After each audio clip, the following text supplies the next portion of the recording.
l'invité de la matinale. KTO Radio. Et l'invité de la matinale en ce vendredi matin est le professeur Dovydas Kučinskas. Bonjour. Bonjour. Merci d'être avec nous. Vous venez de finir votre thèse de doctorat à l'Université pontificale Saint-Thomas d'Aquin de Rome. Vous êtes adjoint à la direction de l'Institut supérieur des sciences religieuses au Collège des Bernardins à Paris. Et vous travaillez notamment sur la compréhension de la personne humaine à la lumière de la tradition chrétienne, singulièrement à partir des pensées de Romano Guardini et Karol Wojtyła, autrement dit Jean-Paul II. Mais ce matin, on va s'intéresser avec vous à la doctrine sociale de l'Église. Peut-être l'occasion de bien comprendre ce que ça veut dire exactement et pourquoi on s'intéresse à ça, parce que c'est le 135e anniversaire de Rerum Novarum, un texte publié, signé par le pape Léon XIII le 15 mai 1891. Dans quel contexte, d'abord, peut-être ce texte survient ? Donc, Rerum Novarum, on peut dire, est une réaction, une réponse à une situation d'une époque. Donc, c'est vrai que le 19e siècle a introduit beaucoup de changements dans la société. Il s'agit de grands bouleversements qui changent radicalement à la manière de penser, de vivre et de travailler. Et donc, c'est surtout cette dimension-là de travail qui est abordée par le pape Léon XIII dans cette encyclique phare qui va éclairer et va permettre de s'inspirer de nombreux chrétiens pour leur engagement dans les sociétés. Et donc, c'est vrai que dans ce 19e siècle, nous avons la révolution industrielle, la montée du capitalisme, la lutte des classes. Et donc, l'objectif de pape, c'est de se pencher sur ces grandes questions complexes et donner un éclairage, on peut dire inédit, de l'Église. Mais ça veut dire que l'approche du Saint-Siège et donc de Léon XIII dans ce texte fondateur de la doctrine sociale moderne, on pourrait dire, c'est la défense du travailleur, c'est la défense de la condition ouvrière ? C'est exactement ça. Donc, le fait que le pape Léon XIII a publié cette encyclique, c'est lié à ces deux préoccupations. La préoccupation de l'injustice et de la préoccupation de le non-respect de la dignité humaine à travers l'homme qui travaille. Mais alors, j'ai tout de suite une question de mauvais esprit de journaliste qui me vient en tête. Est-ce que ça veut dire que le pape prend parti pour les partis de gauche, pour le socialisme ? Non, même au contraire. Donc, il essaie de proposer montrer une solution chrétienne au milieu de ces différentes idéologies. C'est vrai qu'il réfute l'idéologie socialiste qui veut concrètement supprimer le droit aux propriétés privées, par exemple, mais aussi d'une manière indirecte. Le pape répond aussi aux libéralistes. Donc, d'un côté, il ne veut pas prendre vraiment une partie politique, mais montrer le rôle de l'Église dans toutes ces questions sociétales qui concernent l'homme. Alors voilà, c'est le bien commun, ni socialisme, ni libéralisme. Et peut-être qu'on peut rappeler qu'à l'époque, cette fin du 19e siècle, vous l'avez dit, il y a la révolution industrielle, mais il y a aussi, depuis déjà le siècle des Lumières, une grande séparation entre l'Église et la société qui va croissant.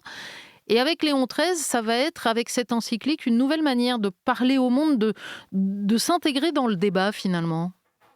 C'est ça, donc on peut dire que d'une certaine manière, déjà cette encyclique, qu'on appelle aussi, donc, qui donne la naissance à la doctrine sociale de l'Église, ouvre une nouvelle page pour l'histoire de l'Église, qui va être déployée d'une manière encore plus appuyée par le Concile Vatican II, notamment par le dialogue avec le monde. Et donc déjà, le début de ce dialogue, on voit à travers cette prise de parole et dans lequel aussi, donc cette encyclique, évidemment, est pertinente par son contenu, mais aussi par sa méthode. Le fait de regarder la réalité en face, regarder le monde et la société actuelle et donner un éclairage qui se base sur la parole de Dieu, qui se base sur les révélations, mais aussi qui est accessible à tous. Et cette nouvelle manière de parler au monde et du monde, elle a été reçue comment? C'était une encyclique qui a été, reçue d'une manière enthousiaste. Cela est dû aussi par le fait que cette encyclique a été, préparée, d'une manière collégiale, hein. Aujourd'hui, c'est le mot un peu à la mode. C'est-à-dire qu'il a engagé, des cercles de réflexion, dans toute Europe, hein, et donc comment donc ces études sociales, hein, qui se multipliaient un peu partout, envoyaient des comptes rendus de leurs travaux à Rome. Et suite à la publication de cette encyclique, il y avait beaucoup de joie, parmi toutes ces personnes, qui se sont dit finalement: «Notre voix a été entendue, par le pape, par l'Église». Et donc évidemment cet, enthousiasme qui a suscité beaucoup d'engagement, beaucoup d'initiatives. Et donc le pape, Pie XI, quand il va publier, son encyclique, pour fêter le 40e anniversaire, il va parler d'une admiration reconnaissante. Pas seulement parmi les membres de l'Église, mais aussi, parmi d'autres personnes qui travaillent dans le domaine de l'économie, dans le domaine de la politique. Donc c'est-à-dire, c'est une, double réception à travers aussi donc l'Église, mais aussi dans le monde entier. Comment est-ce que les papes, successifs ont poursuivi ce travail? Vous venez de mentionner, Pie XI. Est-ce qu'il y a une actualisation, au fur et à mesure des décennies? Donc c'est une encyclique qui a ouvert cette nouvelle porte, hein. Cela ne signifie pas que l'Église n'a pas traité des questions sociales avant, évidemment que si, mais comme nous avons évoqué tout à l'heure, la manière de traiter ces questions change. Et donc cette encyclique va rythmer toute la réflexion sociale de l'Église. Donc à chaque anniversaire, donc à chaque grand anniversaire, il y aura une encyclique de différents papes, hein, qui va sortir et qui va reprendre les thématiques, hein, très, très concrètes comme le juste salaire, comme la propriété privée, et autres. Il va aussi ajouter d'autres thématiques qui n'étaient pas abordées par le pape Léon XIII, mais toujours dans cette démarche à la fois du dialogue, mais aussi de l'annonce de l'Évangile dans le monde d'aujourd'hui. C'est quoi les thématiques qui n'étaient pas initialement dans Rerum Novarum et qui ont été adjointes à la réflexion sociale de l'Église, au cours du siècle? Le meilleur exemple, c'est aussi de l'actualité, et notamment le plus grand souci du pape François, c'était la question de l'écologie. À l'époque, ces questions-là ne se sont pas posées. Donc, on voit comment aussi le pape François a repris aussi des grandes questions comme le droit à la propriété privée, les questions du partage, de la subsidiarité, la solidarité, mais aussi, hein, il a montré comment l'Église évolue aussi dans sa réflexion, mais tout en se basant sur cet acte du courage du pape Léon XIII.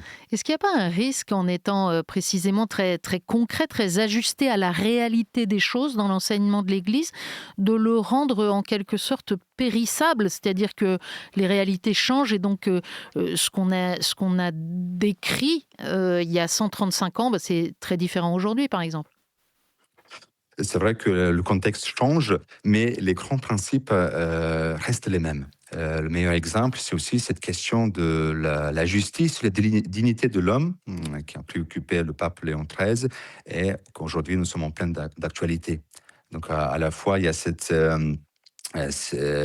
aussi cette beauté de l'Église qui reste pas dans une dimension abstraite, hein, mais aussi s'intéresse aux des questions très concrètes des personnes. Et de l'autre côté aussi, l'Église se base toujours sur les grands principes, hein, qui restera toujours d'une grande actualité. Ça veut dire qu'aujourd'hui, on peut relire avec profit, Rerum Novarum, même si on n'est plus du tout dans le contexte du 19e siècle? Exactement. Donc, et ça, je me rappelle bien d'une phrase vraiment très très belle de pape Benoît XVI, lorsqu'il s'est rendu dans le village natal de Léon XIII, donc où il a déclaré qu'un pape très âgé, donc quand il a écrit cette encyclique, Léon XIII, il avait déjà un certain âge, mais c'est un pape sage et clairvoyant, a pu introduire dans le XXe siècle une Église rajeunie avec l'attitude adéquate pour affronter les nouveaux défis. Donc, je pense que cette phrase résume bien l'actualité et aussi la fécondité de ce document de Rerum Novarum.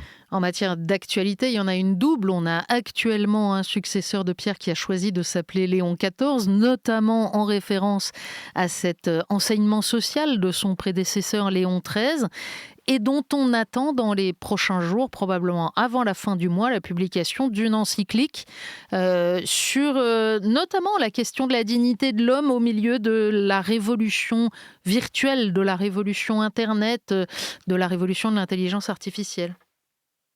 Tout à fait. Donc, c'est vraiment un exemple frappant comment notre pape actuel, déjà, on voit à travers ses multiples discours que le souci social, hein, la doctrine sociale de l'Église, ça va être une des caractéristiques aussi de ce pontificat.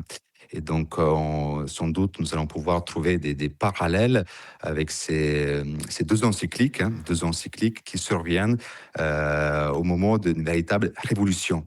Si au XIXe siècle, il y avait cette révolution industrielle, nous sommes aussi aujourd'hui dans une véritable révolution liée à l'intelligence artificielle, etc.